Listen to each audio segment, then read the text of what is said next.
à la fois la sécurité, le secteur de la justice, puisque mettre fin à la corruption, tout ça, ça va de pair pour faire remonter le tourisme.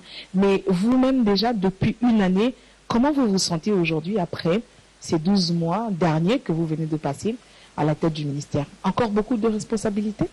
Beaucoup, plus que même. Après cette période Covid, vous savez que la Covid a beaucoup plus affecté le secteur du tourisme. Les pays étaient enfermés, plusieurs pays du monde. Le secteur des transports, qui est un secteur qui accompagne le ministère le secteur du tourisme, était en stop presque. Il n'y avait plus de voyages, il y avait plus de vols. Plus de vols, qui dit plus de vols, plus de voyages, qui dit plus de tourisme. Fermeture de bars, fermeture des restaurants, fermeture des hôtels, c'était une situation difficile juste à notre arrivée. Mais cela ne nous a pas empêché de travailler. Il fallait d'abord commencer par ça. Je suis arrivé à la tête du ministère du Tourisme, effectivement, une année. Il faudrait commencer par remercier le chef qui m'a placé là-dessus, le chef de l'État, et le Premier ministre, chef du gouvernement. La première des choses, comme toute autorité qui arrive, évaluer son secteur, faire des états déliés du secteur. Nous l'avons fait. Comme vous avez dit, nous avons fait. La première des choses, évaluer les potentiels personnels, moyens. Vous savez que la ligne budgétaire qui nous a été réservée ne prenait même pas 1%, alors que nous sommes un secteur qui devait vendre l'image du pays. Certes, comme vous avez dit, le tourisme, c'est un peu transversal. La première condition qui rend un pays rentable sur le plan touristique, c'est d'abord sa situation géographique. Ça veut dire avoir beaucoup d'opportunités et d'investissement, visites, même la situation politico-administrative. Gloire à Dieu, nous sommes un pays où l'alternance s'est passée de manière pacifique. Ça veut dire sur le plan démocratique, nous sommes un pays fréquentable. L'autre condition, c'est les infrastructures. Pour que le secteur marche, il faudrait avoir des infrastructures d'accueil viables. Ports, aéroports devaient être viables. On n'en a pas assez, mais déjà l'aéroport d'Indjili nous sert comme des portes d'entrée pour le pays. Nous avons évalué et nous avons les programmes du gouvernement qui nous dictent quelques lignes, ça veut dire réhabiliter les sites touristiques, créer, rendre la perception de la taxe sur le tourisme qu'on appelle la redevance touristique, le rendre rentable, surtout le numériser. C'est ce qu'on a fait. Comme vous aimez bien qu'on parle de chiffres, le secteur du tourisme qui produisait, non pas par les actes de la DGRAD, mais dans le taxe qu'on appelle la redevance touristique, qui était prélevée de manière manuelle, où on produisait 70 à 120 000 $. Aujourd'hui, nous sommes entre 500 et 700 000 $ le mois. Et ces taxes sont prélevées où exactement? Ces taxes sont prélevées par l'Office national du tourisme qui, en son sein, a ce qu'on appelle le service financier qui prélève ces taxes. Qui paye ces taxes? Non, qui prélève. C'est le touriste qui paye. Okay. Pour chaque billet d'avion que vous payez, normalement, la taxe est à 30 $ par billet d'avion. À cause de la Covid, on a pris la mesure de le diviser en deux. C'est 15 $. Pour chaque nuitée, jour à l'hôtel que vous payez, la taxe sur le tourisme est de 4%. Pour chaque bouteille de bière que vous prenez dans un restaurant ou bar, il y a 0,4, 0,6. Cela dépend du lieu où vous le prenez. Ça, c'est pour les touristes? Pour les touristes. Pas pour les Congolais lambda? Même pour les Congolais lambda. Ah bon? Il y a les tourismes venant, il y a des touristes venant de l'extérieur. Celui-là qui paye son billet d'avion et qui paye l'hôtel. Paye une taxe. Chaque Congolais qui mange dans un restaurant ou qui passe un week-end dans un hôtel paye. Mais le problème était la traçabilité et l'encaissement de ces fonds.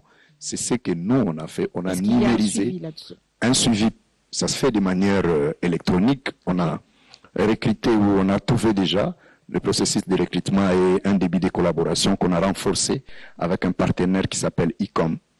Et grâce à ce travail, eh bien, nous avons rentabilisé la taxe sur le tourisme qui contribue à la réhabilitation et à la création ou à la construction des infrastructures touristiques.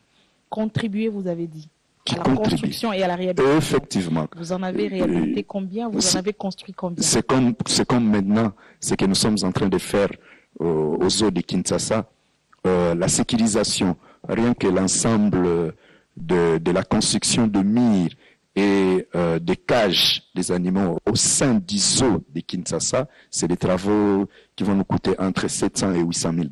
Ces travaux s'effectuent? Effectivement. On en est à quel niveau? Nous avons des images, nous sommes à 70%. Il nous reste le devant des eaux qui pose problème parce qu'ils ont saisi la justice. Les anciens locataires se sont transformés à des propriétaires, entre guillemets. Comme ça se fait partout. Lorsqu'il y a un patrimoine de l'État, eh ben, il y a de mauvais citoyens qui viennent grignoter, mais ça nous empêche d'aller, de continuer notre travail. Et le deadline, c'est pour quand? La fin? Vous avez prévu? C'est la fin de cette année, c'est pour 2022.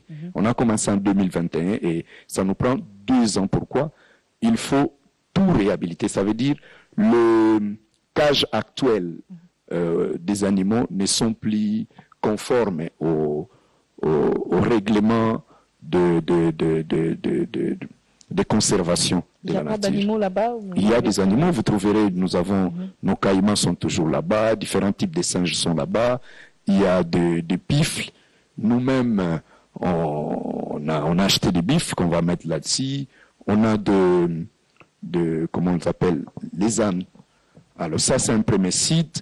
Nous avons réhabilité et inauguré d'ailleurs des bungalows qu'on a construits à la plage de Mwanda. Nous venons de terminer les bungalows au jardin botanique de Kisantu. Et nous inaugurons à la fin de cette année. La réhabilitation du restaurant est en marche. Nous avons des bungalows qui sont maintenant terminés parce que n'oublie pas que le ministère du Tourisme est aussi co-titel de l'ICSN. Nous avons des bungalows qu'on a construits dans le parc de la Garamba, qui sont fin prêts, qu'on va inaugurer. Garamba, c'est vers Otouélé, Otouélé, vers Ouacha. Donc, nous travaillons, nous focalisons par ce qu'on appelle la création des zones d'expansion touristique. Maintenant, je suis en train de vous parler, nous sommes en train de réhabiliter les sites touristiques de l'Antsélé, toujours grâce à la redevance touristique. Ça sont des images de jardin botanique de Kisantu. Vous en avez construit combien de ces bungalows? Plus ou moins, il y a 10 bungalows. Première étape. Vous savez, on ne peut pas mettre beaucoup parce que les jardins botaniques ont des normes à respecter sur le plan environnemental. Okay. Vraiment, c'est réservé pour les touristes de l'Ixte. Pour construire ces 10 bungalows, vous avez eu besoin de combien? Puisque c'est aussi question d'argent qui pose problème. Question d'argent, pourquoi? Vous avez un budget, vous dites que vous n'avez pas un très C'est simple, vous savez, c'est simple. De formation, je suis ingénieur. Chaque bungalow nous coûte 13 000 $. Fondation, construction et tout. Et nous mettons 13 000 $ par bungalow. L'ameublement nous coûte plus ou moins 4 000 $ par bungalow. Voilà. Et comment faire? Et nous avons un port aussi qui sera le long des bungalows qu'on va construire, qu'on a projeté, un port de plaisance sur la rivière Inkisi. Alors, Monsieur le ministre, une question. Est-ce que la République démocratique du Congo est visitée par des touristes? Est-ce que vous avez des chiffres par an, sinon par mois? Ça fait combien de touristes qui viennent en RDC visiter le pays? Comme je vous avais dit, le monde touristique aujourd'hui a été frappé par la Covid. Toutes les prévisions faites par le tour opérateur ont été vraiment bousculées par la Covid. Au jour d'aujourd'hui, chaque année, la République démocratique du Congo, à travers l'ONT, prévoit l'année avant Covid une visite de plus de 2 millions de visiteurs, de touristes. Les 2 millions, on ne pense pas simplement parce que l'économie des mortels voulait, lorsqu'on parle du tourisme, c'est toujours de parler aux touristes venant de l'Occident. Mais n'oublie pas que le tourisme sur les plans sous-régional est en train d'augmenter d'une façon très positive.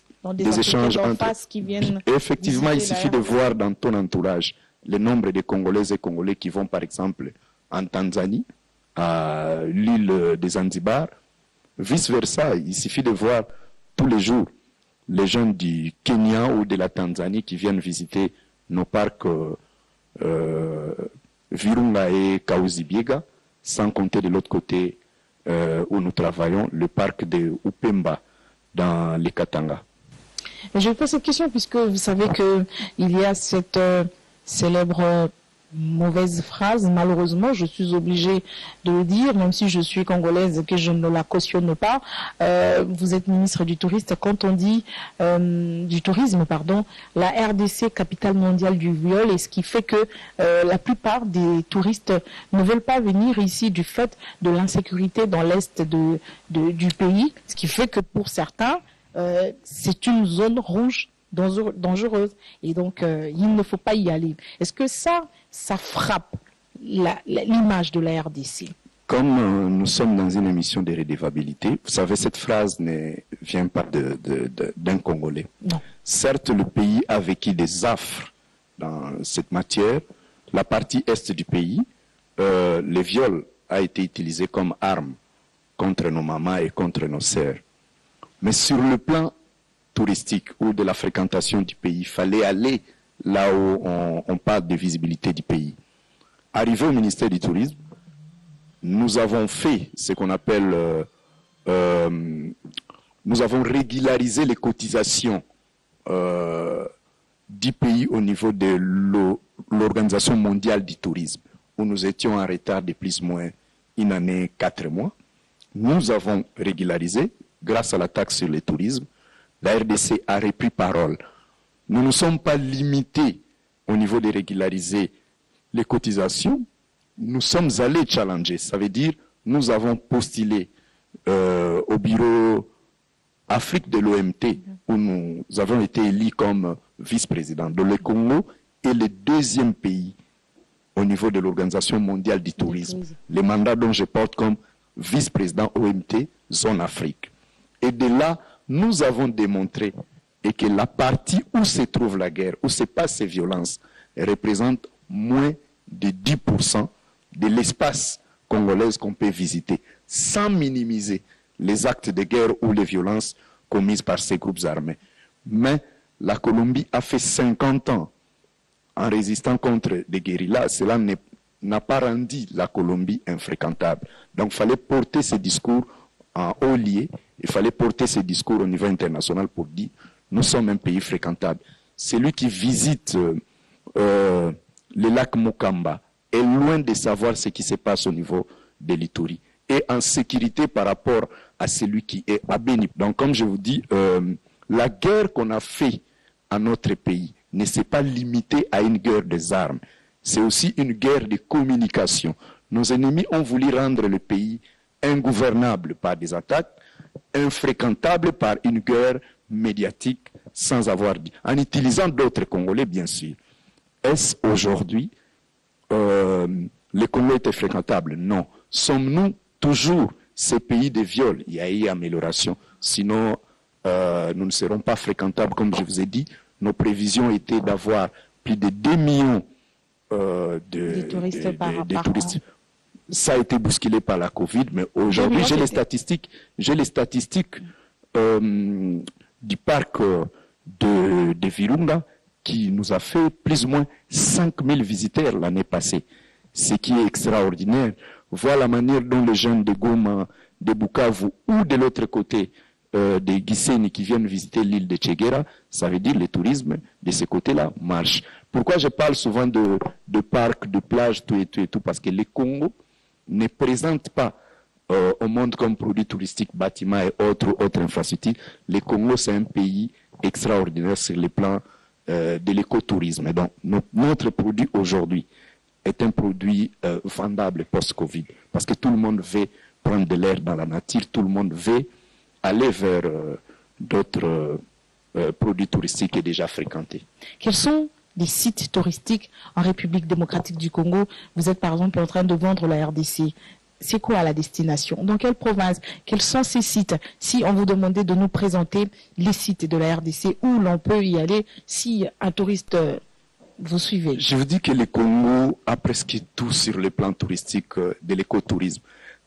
Rien que le fleuve Congo, c'est déjà un produit touristique de plus de 4700 km, où vous pouvez débuter un voyage ici au port d'Endolo pour arriver jusqu'à Kisangani en passant par Mbandaka. Si vous ne savez pas, nous vendons maintenant des tickets spéciaux pour les touristes pêcheurs qui viennent pour pêcher les poissons-chats du fleuve Congo. C'est un produit qui se vend très bien au niveau de l'Office national du tourisme. Le Congo a 9 parcs et une réserve à Fona Okapi. Parmi les 9 parcs, le Congo a 5 parcs déclarés patrimoine universel pour l'UNESCO. Et ça, c'est spécial. Vous avez le parc de Virunga qui est le tout premier produit. Certes, il y a quelques troubles au nord, mais le parc de Virunga a tout. La zone des gorilles à visiter. Oui. Volcan de Niragongo. Vous avez des bungalows qui sont au niveau de comment ça s'appelle encore, à Rwanguba ou à Rumangabo, au Kijé des lycéens, c'est magnifique. Nous avons ce que je vous ai cité, Tchegera. De l'autre côté, en quittant le parc de Virunga, nous avons le parc de Kaouzi-Biega qui présente comme produit phare les gorilles de plaine, parce que de l'autre côté, c'est des gorilles de montagne. Et vous descendez un peu le parc de Upemba, où nous sommes en train d'aménager un circuit touristique magnifique. Vous avez le parc que je vous ai cité de la Garamba qui a inauguré sa centrale photovoltaïque qui permet maintenant à l'ICSN d'alimenter nos bungalows qui sont là-bas. Nous avons des hélicoptères mis à la disposition des touristes qui arrivent. Au niveau de la ville de Kinshasa, beaucoup ne le savent pas, à 70 km d'ici, on a un site touristique magnifique qu'on appelle Mbombolumene. Nous sommes en train de réhabiliter la grande piscine du site touristique de l'Antsele et la pagode. Vous avez vu les images d'avant-hier où je viens de doter la direction générale du site touristique de l'Antsele des bâtiments pour fonctionner, parce qu'on a changé. L'équipe actuelle est dirigée par M. Zolachek et Noël Jésus.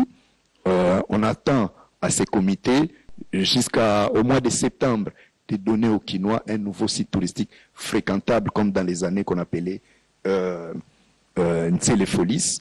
Tout ça sont des travaux qu'on est en train de faire au courant de cette année. Magnifique encore, Rachel. Je peux profiter de votre micro pour dire que nos bis pour le tourisme urbain ont été livrés. Et c'est visible aujourd'hui, si vous allez à l'Office national du tourisme, vous trouverez que les bis sont en train d'être décorés pour servir à nos élèves comme moyen de transport dans le cadre du tourisme scolaire. Donc, une année à la tête du ministère, je dis oui. On a fait booster les recettes du FPT à au-delà de 100%, parce que vous quittez 170 000 à 700 000 dollars, du jamais vu. Nous venons de racheter par nos moyens propres des bis pour le tourisme urbain et scolaire, jamais existé. Les bungalows n'existaient pas le long de la plage de Mwanda. On a fait la réouverture, on a ouvert. Le jardin botanique qui a toujours existé sans bungalow, nous l'avons mis. Donc, vous pouvez quitter Kinshasa aujourd'hui pour dormir là-bas. La création des zones d'expansion touristique, nous sommes en train de récupérer et de réhabiliter l'ensemble du site de l'Antsele. Nous avons un projet qu'on démarre l'année prochaine, parce qu'on viabilise les sites à ce qu'on appelle les lacs Mukamba, où nous devons travailler ensemble avec mon collègue des affaires foncières pour gérer l'afflux de personnes qui prennent de parcelles de manière non coordonnée le long des lacs Mukamba.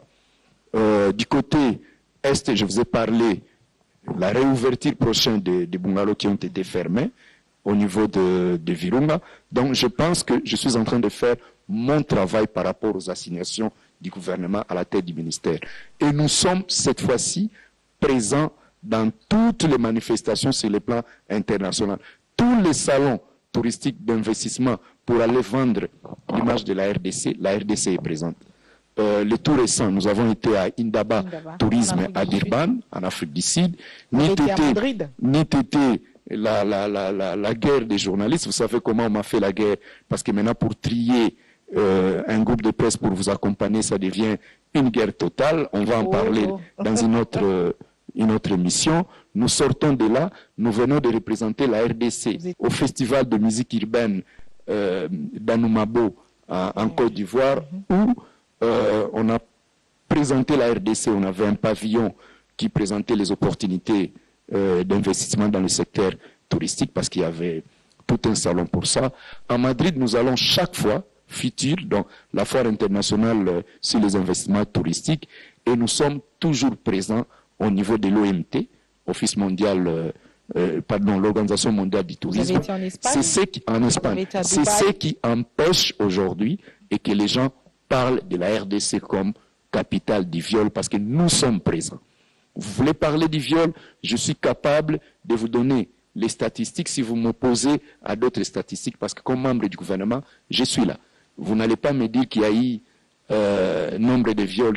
Parler du Congo, ce n'est pas seulement parler de l'Est du pays, c'est aussi du centre et de l'Ouest.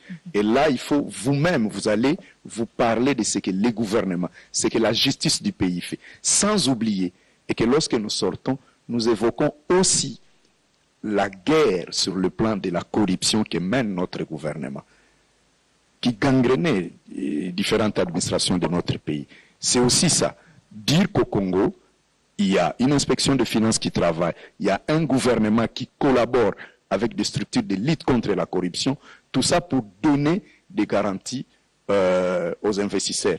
Bientôt à Kinshasa, vous aurez Hilton Hôtel, qui est en pleine construction. Je ne vais pas vous citer les promoteurs. Effectivement, c'est sur le boulevard Tchatchi, vous le verrez. Vous verrez. D'un particulier. Le particulier qui a, bien sûr, un appui aussi, un accompagnement du gouvernement. Parce qu'il ne faut pas oublier, de 2019 à 2021, jusque 2 mois, les rapports de la NAPI, les facilités, le chiffre que nous avons, le secteur touristique a bénéficié d'un accompagnement ou a investi plus de 500 millions de dollars.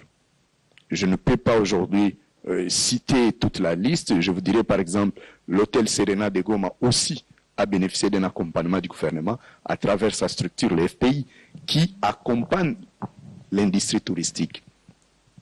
Vous avez aujourd'hui Rotana, vous avez beaucoup des investisseurs dans le secteur du tourisme qui ont bénéficié de l'accompagnement et des facilités du gouvernement depuis notre arrivée.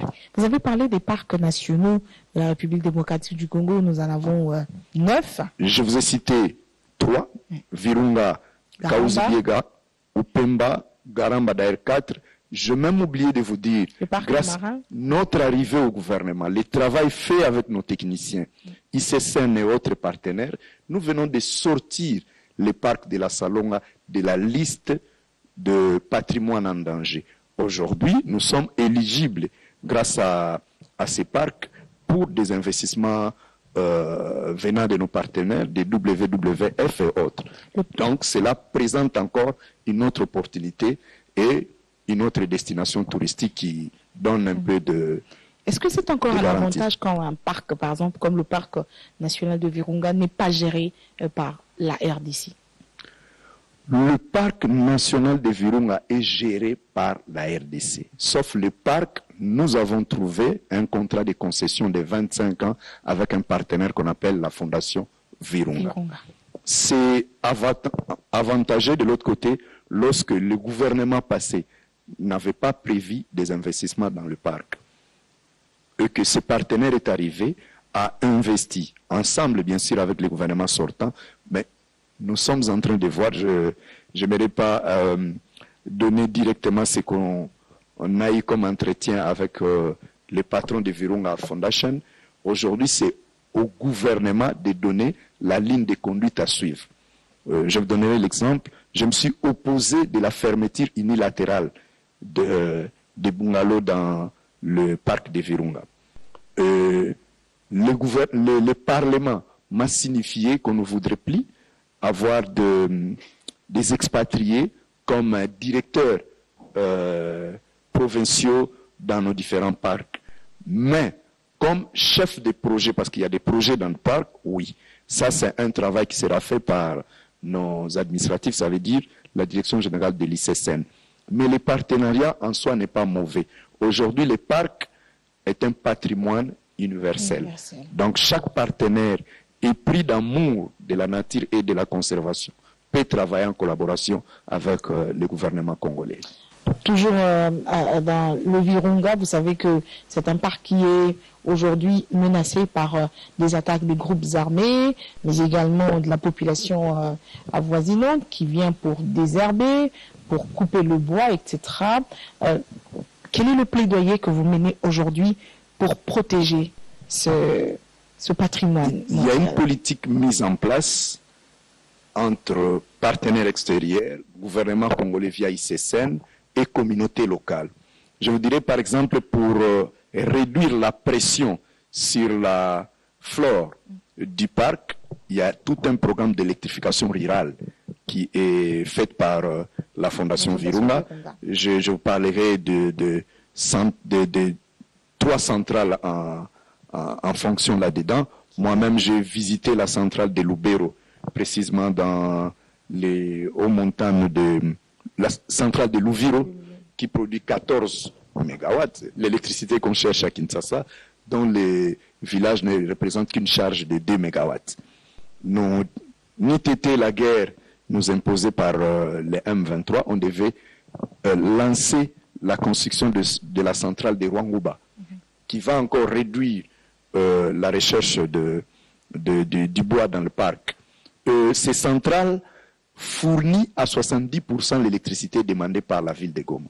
Voilà, si vous demandez ce que nos partenaires apportent, ce que ces contrats de partenariat apportent dans le cadre des solutions de vivre ensemble entre les populations riveraines et les gestionnaires du parc. Mais c'est un travail de tous les jours.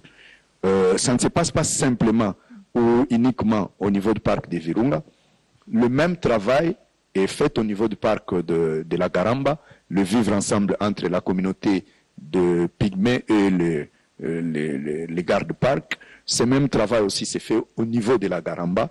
Je vous ai parlé du lancement de la centrale photovoltaïque, centrale solaire au niveau de la Garamba. Et de ce côté-là, la collaboration entre les communautés locales et l'ICSN marche très bien. Nous avons aussi les parcs de la mangrove au niveau de Mwanda du Congo central où le tourisme s'élance petit à petit. Nous avons un projet d'ici fin de l'année de construire quelques bungalows dans les parcs et de rendre la visite de la Mantin beaucoup plus facile aux touristes qui arrivent. Donc, nous ne sommes plus au niveau que potentiel. Je vous ai dit, ce secteur, c'est qu'on a déjà fait, mais pour que ça marche, le secteur du tourisme s'est fait accompagner de l'ensemble de la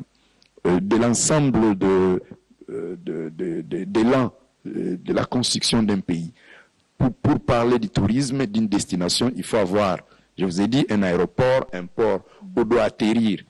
Mais la première des choses, pour qu'on booste le tourisme chez nous, nous discutons au niveau du gouvernement avec mon collègue des affaires étrangères et sous le leadership de notre chef du gouvernement, nous devons aboutir au changement des régimes de visa chez nous.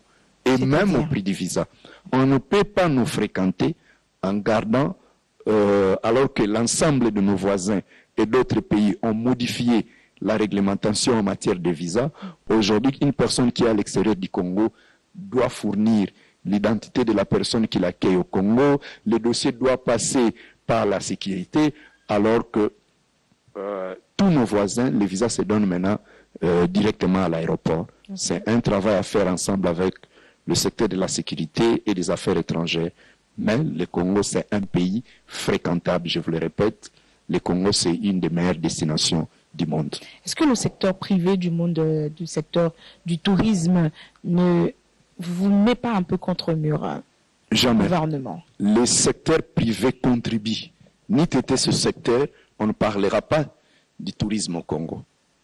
Car vous savez que s'il faut parler sur le plan des infrastructures d'accueil, les gouvernements congolais n'a que quoi?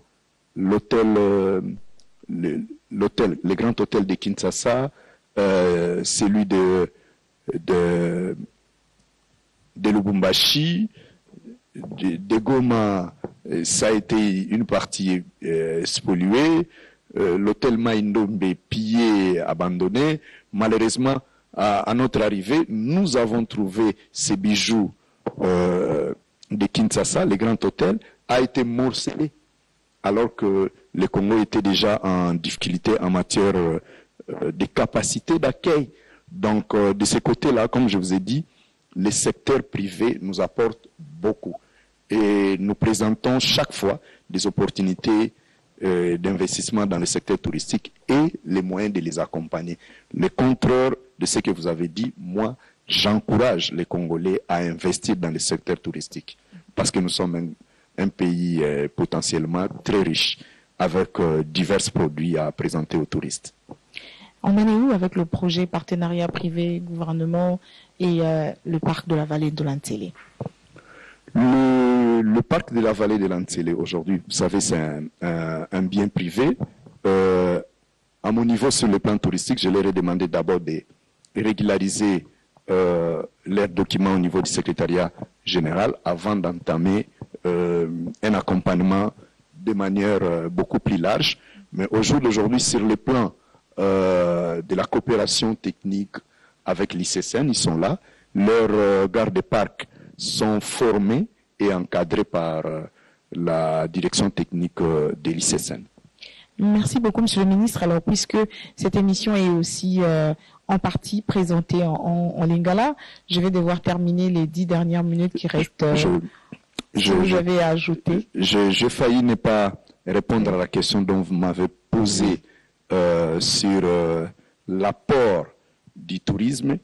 On nous prévoit chaque fois 2%, mais notre travail aujourd'hui, c'est de projeter à ce que le tourisme apporte plus de 10% dans le budget de l'État. Et pour qu'on arrive à 10%, la première des choses, c'est la lutte contre la corruption. Et que cet argent-là sur les taxes, sur le tourisme, cesse d'être empoché par nos agents. Nous avons installé un système digital et numérique de contrôle de la perception, oui, ce qui a fait booster à plus de 300-400% les recettes de ce secteur. Nous continuons parce que nous avons numérisé que le secteur de l'aviation, billets d'avion et quelques grands hôtels au niveau de Kinshasa, mais il nous reste, nous lançons l'appel d'offres pour numériser et connecter ce qu'on appelle ORECA, le secteur d'hôtellerie, restaurants et cafés. Voilà ce que je peux vous dire. Donc, pour bien contrôler, pour bien contrôler rien ne vous échappe pas. N'échappe à l'État. Le patron de la collecte de ces taxes, c'est un peu ça, c'est que nous voulons apporter quelque chose de nouveau. Donc, ce qui fait que la numérisation, c'est quelque chose que nous attendons beaucoup au niveau de l'administration pour indiquer ces phénomènes beaucoup plus négatifs dans le secteur du tourisme. Merci beaucoup. Je disais que cette émission, la dernière partie, c'est un peu en lingala pour le territoire congolais, puisque c'est l'une des langues nationales parlées dans le pays, dans les 26 provinces de la République démocratique du Congo. Donc, ministre Modero Ntimba, aux Abongo, ministre et à tourisme, je ne sais pas comment dire tourisme en lingala, mais depuis au komi mokambi ya ministère wana po ba paya ba kakota la mboka na biso osali nini parce que balobi que Congo bato babandaki na bango koya te bazokima masolo kaka ya mabe ya masolo kaka ya bitumba balobi te bamsusu balobi tokokende kuna te mboka wana eza malamu te bakokende kokanga bino parce que bitumba eza kuna. Depuis au komi osali nini po mboka na biso bapaya boyaka po bapaya pe soki bazoya bakokotisa pe mosolo na kesa l'État et puis ba investisseur pe bayaka po moto akoko ya visiter après asepeli alobi awa eza bien ayaka kote kaka mwa eloko na ngai awa na ko exploiter awa tosala mwa ba contrat investisseur pe ayaka na sima ya tourisme osali nini concrètement po ba congolais bazolanda yo ba yeba malambo natondi botondi naza makasi te na lingala soki ezalaki na kikongo na nga na lobango beaucoup plus facile eloko ya liboso tokendaki nano bisika awa na batiaka mboka awa touristiquement rouge awa jaune awa verte na Espagne na organisation mondiale ya tourisme biso moko tokendaki koloba Congo eza nini bisika nini Congo eza na problème opportunité nini mboka eza nango tofuti mbongo nyonso oyo ya bacotisation ezalaki mpona kozongisa mboka na masolo alors na kati ya mboka nini tosali lokola tokomaki ntango tokomi ezalaki mbala moko bokono ya covid to diviser d'abord mpo bato bakontinue koya na Congo billet na biso to taxe na biso ya touriste ezalaki 30% ya $30 na chaque billet to divisango par deux mpona bavol international ekomi 15 to divisango tokitisi yango na kolongwa na $8 ekitaki na $5 mpona bavol nationaux wana esalaki déjà que bato basepela na basociété d'aviation et autres ya mibale lokola mbongo ya promotion ya tourisme eutaka na trésor te eutaka na oyo tourisme ezokotisa yango moko to numérisaki donc ça veut dire to connectaki bagence nyonso wana na système moko numérique oyo ezoko permettre sute bato bacha mbongo na poche to longoli production ezalaki na ba 70 soki basali ebele na 120,000 tokomisa yango entre 500 et 700,000 na mois oyo eza kopesa na ONT bamoyen ya kosala politique na bango oyo ezopermettre mpe na niveau ya gouvernement tosala badéplacement tosala promotion ya tourisme na mboka na biso wana tosali tosombi babis eza présent tobongisi mpona korelancer tourisme scolaire babis eza na niveau ya ONT tozozela tosigné basisa kodécorer tosigné arrêté ngai na collègue na nga Tony Mwaba tobongisi na jardin Kisantu tobongisi zo ya Kinshasa tozosilisa soki basungi nga balongola bato nyonso bazokoboya zo ezanga banyama bato bazo yango yekenda soki zo ezangi banyama Congo ezangi banyama ça veut dire fallait d'abord ko sécuriser zo pe ko so banyama kozongisa bangando bazana na kati makaku bazana na kati na ebité babengaka bifle nini mpakasa bazana kati nyonso wana tokobongisa pe tozokosala yango eza visible soko memi caméra lelo okomona yango tobongisi plage ya Mwanda toche babungalo tofungoli to relancer tourisme na Chegera pe na bapartenaire na biso ya Virunga na niveau ya Rumangabo na niveau ya nini ya parc ya Garamba ba bungalo esili ba hélicoptère mibale eza kuna mpona kotambusa baninga donc tozokobunda mbula na mbula mais na objectif nanga eza ko créer o babengi ba zone d'expansion touristique nini tozosala au bord ya lac Mukamba bisika oyo kozala réservé kaka mpona kotonga ba hôtel kosala banganda pe ko rendre plage nango viable wana eza mosala tosali na mbula oyo nyonso eleki pe tozokontinue kosala selon ba orientation ezokopesa melanga na premier ministre na biso eza mpona baprovince mosusu bapaya bakendaka te awa na nzela ya Bandundu soko bimi Kisasa nayebi te soki bato bayebi Mbombolumene to réhabilité maintenant okoki kokende pe olali hôtel peza wana hôtel peza li restaurant na kati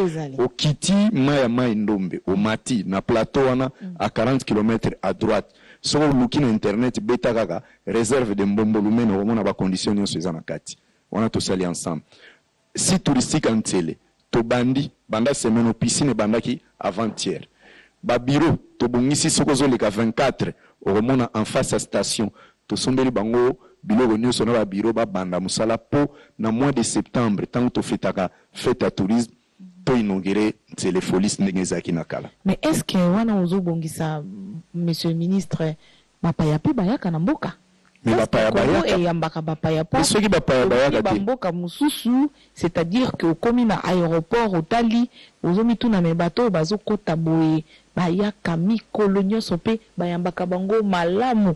Mutu ayebi ke oyo aza mopaya kotisie na taxi, ayambi ye, amemi ye, atiki ye nesika sengeli awa eske penza bapaya bayaka. Maman Rachel. Na quantité nini? Maman Rachel.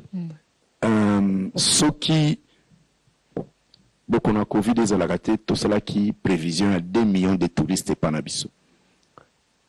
Okoki koloba bapaya bayaka te po njili ezokosala mikolo na mikolo. Soki njili eza kofungwama, soki beach eza kofungwama seke bapaya bayaka. Napesaka exemple simple. Comment okoki koloba Congo eza fréquentable te alors que secteur na biso ya mine, aéroport à Lubumbashi à Pam, soki na secteur ya minéré, toza plus moins na 15 000 expatriés basala akuna. 15 000 expatriés baye pona dossier minier, mais baliaka eza tourisme.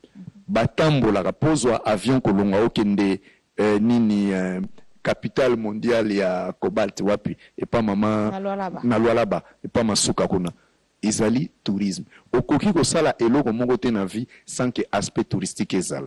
Ce qui mboka eza fréquentable sur le plan minier, ça veut dire eza fréquentable même sur le plan touristique. Parce que ceux qui restaurant fonctionner eza tourisme. Ceux qui ngande fonctionner eza tourisme. Na oti Côte d'Ivoire bakenda ko luka bango babenga ngo nganda kuna babenga ngo maki. Ba touriste bazoya biso awa yo nano yoka lisolo ngulu akapela te. Mutu auti poto alobi ake ngulu akapela. Kosekate parce que tourisme yango na ba o bakendaka tourisme na Thaïlande bakendaka po amata moto wana mobilette wana akota ba wenzi na bango akaka wana ndenge moko na biso awa kosekate soki mutu alobi ayaki ayino kolia nika ngulu akapela bima libanda mboka bongo yoka boni bazoko tuno yango batu boni bayaka awa ayeka tourisme ake kotala nkamba soki na pesio statistique ya visite nkamba ya banoki mbangiste akoti mbongo abiye akiti na nzili alali na kine pe afuti tike ya nkamba na mokolo lelo ba statistique touristique eza bouleversé pour na makambo Covid mais biso tozoko prévoir et que po emata yango touti lelo ko visiter même aéroport ya Ndolo na premier ministre soki tozana ba infrastructure d'accueil te tourisme po ezala na ndenge ozolingela ngo eza pasi parce que motu po aya na mboka akoki kozala na une semaine à congé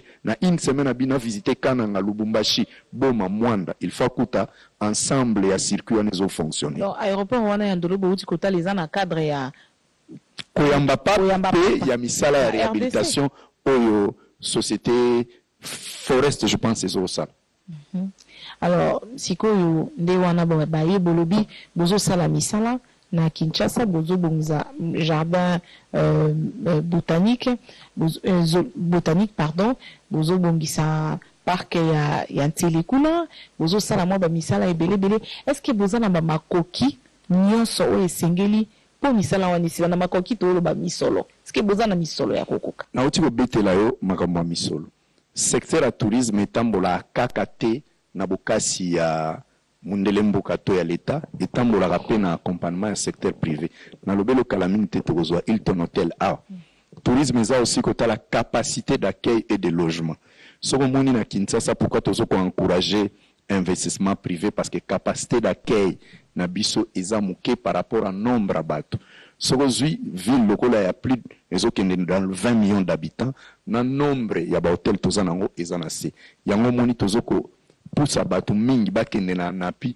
batala ba facilité au l'été présentaka pona ko investir na secteur à tourisme. Ah donc appel c'est aussi intéressant si vous pouvez le répéter vraiment de manière claire pour inviter les Congolais qui vous suivent. Effectivement, nous incitons aux opérateurs économiques d'approcher la NAPI pour voir le facilité que le gouvernement, à Donc, travers... tout celui qui a un projet sur le Tout tourisme, celui qui a un projet, je peux vous citer Ribambel de la NAPI qui vous présente tout un plan normal d'accompagnement et de facilité que l'État donne. Il y a,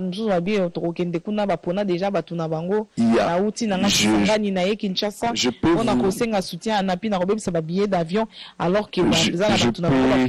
ce n'est pas mon frère de sang comme les gens aiment le dire, mais c'est parmi les Congolais sérieux. Le monsieur qui dirige la NAPI, Kinzo, et c'est parmi des technocrates sérieux de notre pays qui considèrent tout le monde, peu importe. Si vous avez un plan d'investissement qui cible le secteur du tourisme, la première des choses, il demande qu'on lui envoie un technicien en matière et son équipe travaille et le présente. Et nous avons plusieurs exemples comme ça, accompagnés par la NAPI et tozo monango totika makambuka ozumbongo opesi tata moko na koin batongelo flat lobby rentabilité mobulu et comme un problème comment l'état kolobelo biloko boy et koki ko bénéficier d'une exonération biloko boy et koki ko bénéficier d'une facilité à taxe durant nombre d'années boy yangonde musa na biso. Merci beaucoup monsieur le ministre des prévisions pour l'année qui suit. Ça c'est les 12 derniers mois ce que vous avez fait déjà on sait, mais après vous comptez faire quoi? Nous comptons réhabiliter l'ensemble des circuits touristiques, d'abord des chefs-lieux. Donc ça veut dire nous voulons que lorsqu'une personne quitte Kinshasa, qui part à Matadi, visite facilement Belvédère. Lorsqu'une personne quitte ici, arrive à Mbujimaï et accès direct vers le lac Mukamba et peut se diriger vers Kabeaka Mwanga, visiter la résidence de Feu Etienne Tshisekedi. Une personne qui arrive à Lissala, on peut l'amener à la résidence d'enfance de Feu Maréchal Mobutu. Une personne qui quitte Kinshasa pour Lubumbashi, on l'amène au bureau de l'ancien Premier ministre Tshombe, on l'amène au parc de Kundelungu.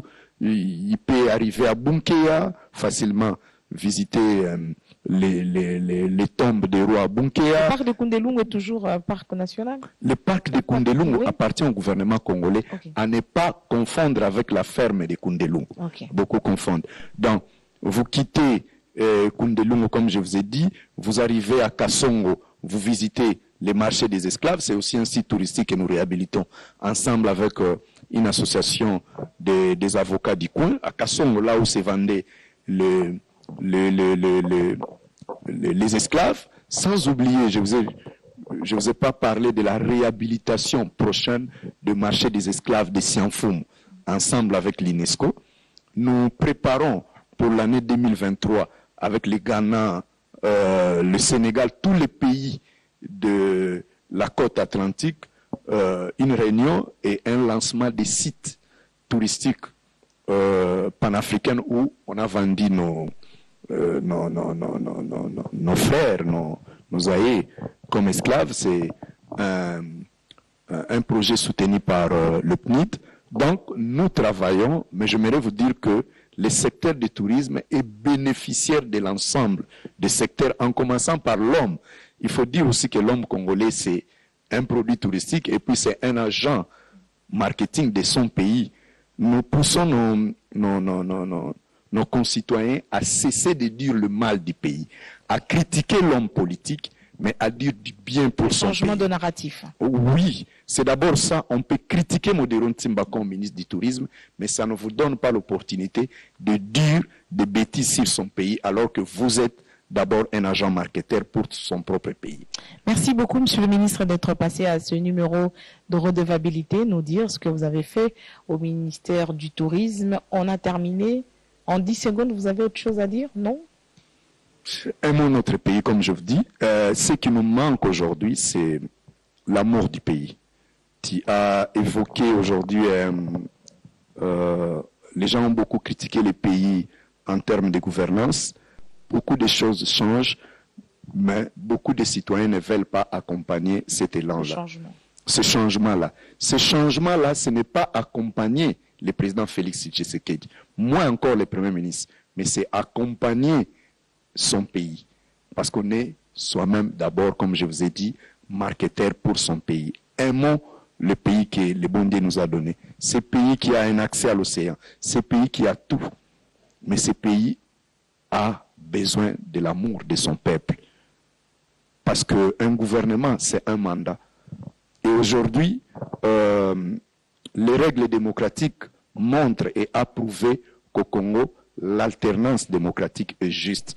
Changeons de narratif, comme on a dit. À celui qui a dit que nous sommes capitale des viols, c'est à lui de dire aujourd'hui, il y a eu un changement chez nous et que la démocratie marche et qu'il faut venir nous visiter car le Congo est fréquentable et le Congo sécurise ses visiteurs. Donc, aimons le Congo. Merci beaucoup, Monsieur le ministre, d'être passé faire redevabilité avec nous. Un grand merci à toute l'équipe technique de la Radio-Télévision nationale congolaise qui nous a accompagnés durant cette émission. Nous espérons vous retrouver une prochaine fois pour une autre émission, un autre numéro